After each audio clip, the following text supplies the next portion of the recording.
गुरु जी के चरणों में मेरा कोटि कोटि प्रणाम। संगत जी, हमें 1998 में गुरु जी ने अपने चरणों में बुलाया, बहुत बार मैसेज भेजा, लेकिन मेरे अंकल जाना नहीं चाहते थे। लेकिन हमारे चाहने या ना चाहने से क्या होता है, बस हम गुरु जी के चरणों में एम्पायर स्टेट पहुंच गए। मैंने जैसे ही माथा टेका तो गुरु जी ने कहा, हाँ तुम लोग तो आना नहीं चाहते थे, मैंने जबरदस्ती बुलाया है। 3 साल बाद बताऊंगा आंटी कि मैंने क्यों बुलाया है। बस आ जाया करो। मैं हर थर्सडे को गुरुजी के पास जाती थी। दिन गिनती रहती थी कि कब थर्सडे आएगा और गुरुजी के दर्शन होंगे। अगर आप मुझसे पूछे कि गुरुजी के पास जाके मुझे कैसा लगा, मैंने क्या महसूस किया, तो मैं कहूंगी जैसे सूरज की गर्मी से तपते हुए तन को मिल जाए तरुअर की छाया, ऐसा ही सुख मेरे मन को मिला मैं जब से शरण तेरी आया।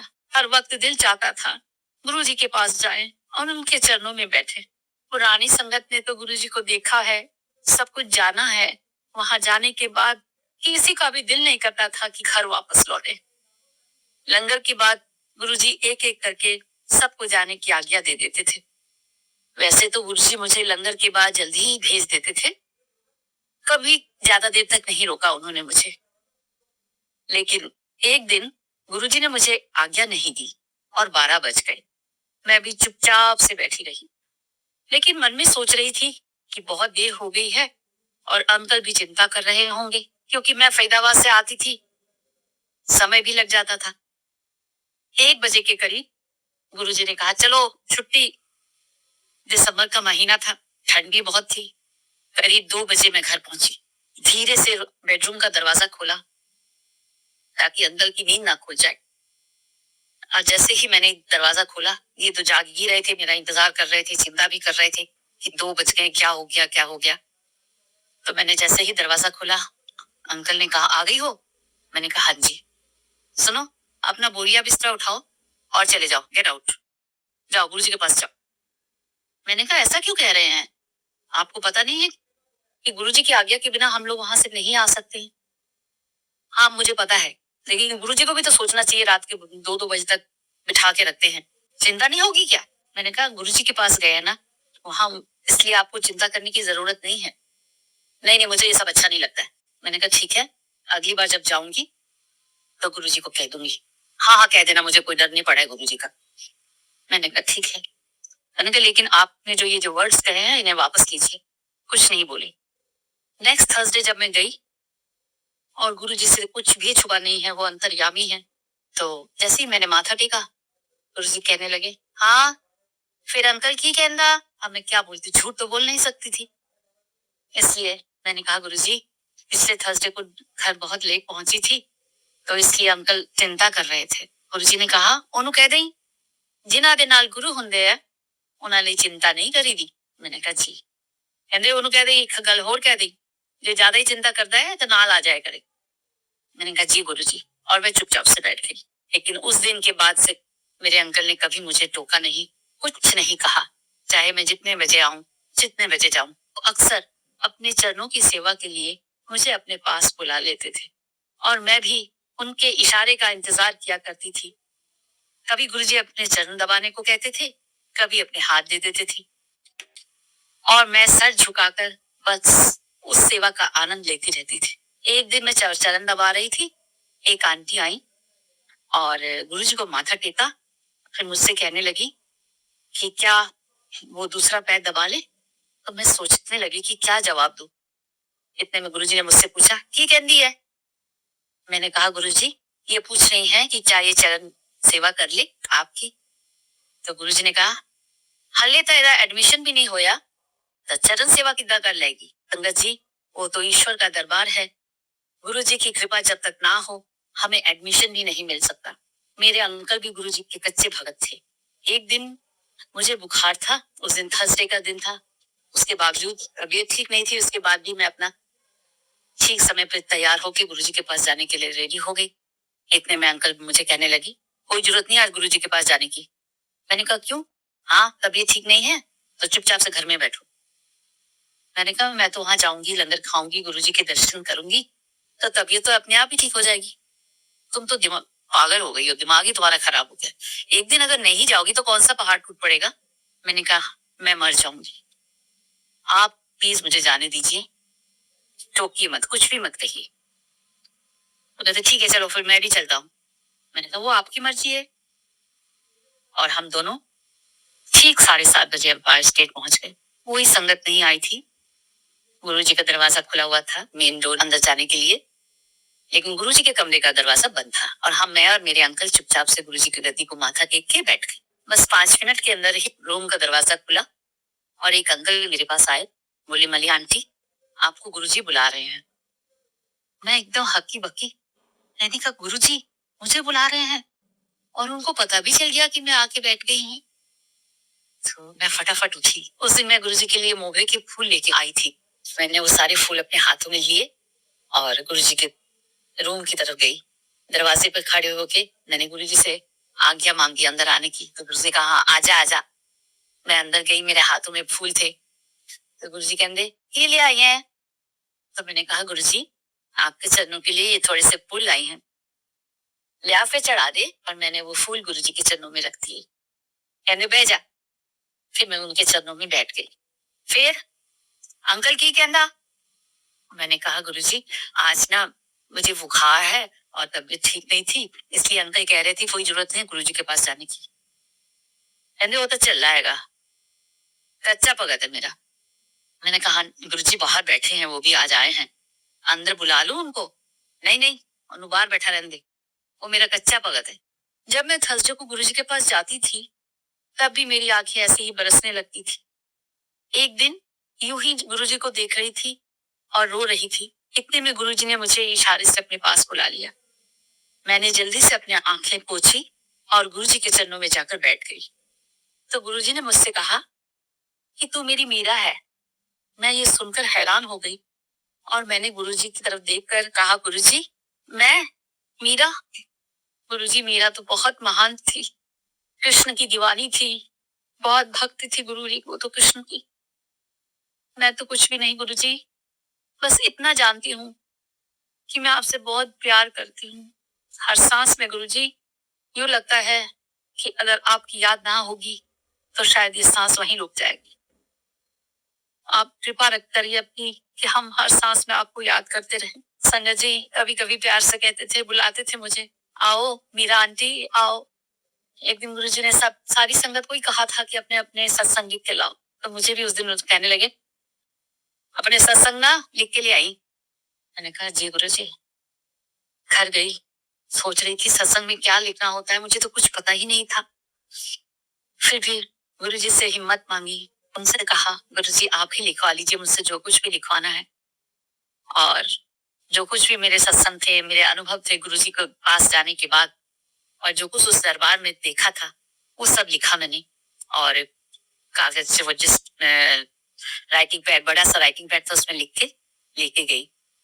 तो गुरुजी वॉक करके आके बैठे हुए थे, तो मेरे हाथ में देखा उन्होंने, लिखे आई। मैंने कहा हाँ जी गुरुजी। अंकल को लिखवाया हैगा। मैं कहा नहीं गुरुजी, उन्होंने की पता, जो कुछ भी लिखा है गुरुजी वो मैंने ही लिखा है अपने मन से। कहते चंगा। और वो मैंने अपने सत्संग गुरुजी के हाथ में दे दिए और वो लाइट ऑफ डिविनिटी में है गुरुजी की कृपा से, वो भी वचन उसमें है। गुरुजी के दरबार में ऐसे नजारे देखे हैं, ऐसे चमत्कार देखे हैं कि आप सब भी इससे परिचित हैं। वो कौन सी बीमारी, कौन सी परेशानी, कौन सा दुख दर्द जो उस दरबार में जाके दूर ना हुआ हो। डॉक्टर्स भी हैरान हो जाते थे, कई बार तो यही सोचते थे कि इज इट पॉसिबल। तब गुरुजी कहते थे मेरे डिक्शनरी में इम्पॉसिबल वर्ड तो है ही नहीं। मेरे अंकल बिल्कुल डेथ बेड पे थे, डॉक्टर्स ने जवाब दे दिया था और मुझे कहा था now you pray to God. और आईसीयू में बैठे बैठे मैंने गुरुजी की छोटी सी तस्वीर डॉक्टर को दिखाई और मैंने कहा doctor don't worry, my God is with me. और गुरुजी की कृपा से इनकी तबीयत ठीक हो गई। बॉम्बे से वापस लौटकर मैं गुरुजी के दर्शन करने और उनका शुक्राना करने गुरुजी के पास गई। तो गुरुजी ने कहा अंकल को न्यू लाइफ देनी थी, इसीलिए तो तुम्हें अपने पास बुलाया था। गुरुजी ने तो हम सब की जिंदगी ही बदल दी। हमें लगता था कि बस गुरुजी है, हमें और क्या चाहिए। दिन बीतते गए। 9 साल बाद 6 जुलाई का दिन था और थर्सडे का दिन था। मैंने अपने अंकल से पूछा कि आप चलो गुरुजी के पास, या आज चलोगी या कल जाओगे 7 जुलाई को गुरुजी के जन्मदिन वाले दिन। कहते नहीं, मैं आज नहीं जाऊंगा, आज तुम चली जाओ, मैं कल जाऊंगा। मैंने कहा ठीक है। ये सुबह की बात थी और करीब 1 बजे अंकल का हार्ट फेल हो गया और वो मुझे छोड़कर चले गए।